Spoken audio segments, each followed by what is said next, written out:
businesses say, well, but our identity repositories are most secure things in the organization. The problem is most of the identity repositories are legacy systems that have been with us for 20 years or more. And even though they're being updated with various security patches and new features on a weekly basis, the problem is the concept of security when those identity repositories were architected are outdated.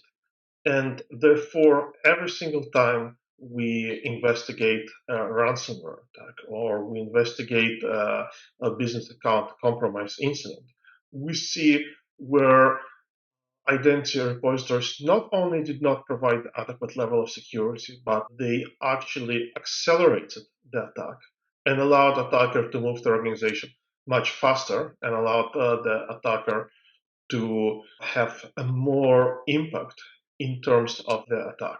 And therefore, it is extremely important not only to secure those repositories, but constantly monitor them against any signs of the compromise, something that standard security monitor is not necessarily doing. When we're talking to customers, they're saying, well, but it's fairly easy to recover identity. And that's true. If you lose a single identity, it is fairly easy to recover. But what about 50 identities, 100 identities, 1,000 identities?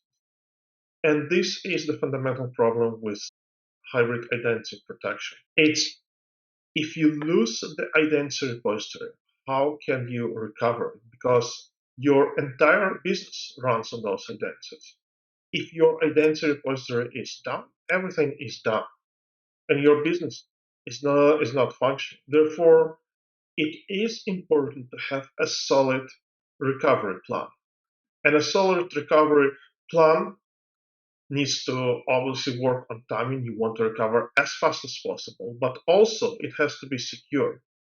How can you recover without introducing any potential threats back to the organization? So that's why you need to spend a good amount of time planning on how you are going to back up and recover your identity repository, both on-prem and in the cloud.